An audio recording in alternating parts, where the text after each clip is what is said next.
لوگوں کا حساب اعمال کا وقت نزدیک آ پہنچا ہے اور وہ غفلت میں پڑے اس سے منہ پھیر رہے ہیں۔ ان کے پاس کوئی نئی نصیحت ان کے پروردگار کی طرف سے نہیں آتی مگر وہ اسے کھیلتے ہوئے سنتے ہیں۔ ان کے دل غفلت میں پڑے ہوئے ہیں اور ظالم لوگ آپس میں چپکے باتیں کرتے ہیں کہ یہ شخص کچھ بھی نہیں مگر تمہارے جیسا آدمی ہے، تو تم آنکھوں دیکھے جادو کی لپیٹ میں کیوں آتے ہو؟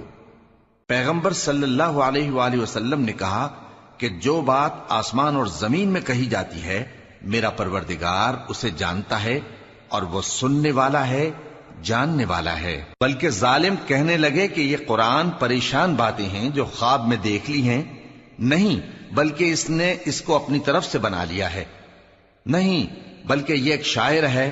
تو جیسے پہلے پیغمبر نشانیاں دے کر بھیجے گئے تھے اسی طرح یہ بھی ہمارے پاس کوئی نشانی لائے۔ ان سے پہلے جن بستیوں کو ہم نے ہلاک کیا وہ ایمان نہیں لاتی تھیں، تو کیا یہ ایمان لے آئیں گے؟ اور ہم نے تم سے پہلے آدمی ہی پیغمبر بنا کر بھیجے جن کی طرف ہم وہی بھیجتے تھے۔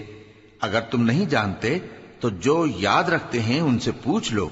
اور ہم نے ان کے ایسے جسم نہیں بنائے تھے کہ کھانا نہ کھائیں اور نہ وہ ہمیشہ رہنے والے تھے۔ پھر ہم نے ان کے بارے میں اپنا وعدہ سچا کر دیا تو ان کو اور جس کو چاہا نجات دی اور حد سے نکل جانے والوں کو ہلاک کر دیا۔ ہم نے تمہاری طرف ایسی کتاب نازل کی ہے جس میں تمہارا تذکرہ ہے، کیا تم نہیں سمجھتے؟ اور ہم نے بہت سی بستیوں کو جو ظالم تھیں پیس ڈالا اور ان کے بعد اور لوگ پیدا کر دیے۔ جب انہوں نے ہمارے عذاب کو دیکھا تو لگے اس سے بھاگنے۔ مت بھاگو اور جن نعمتوں میں تم عیش و آسائش کرتے تھے ان کی اور اپنے گھروں کی طرف لوٹ جاؤ، شاید تم سے اس بارے میں دریافت کیا جائے۔ کہنے لگے ہائے شامت، بے شک ہم ظالم تھے۔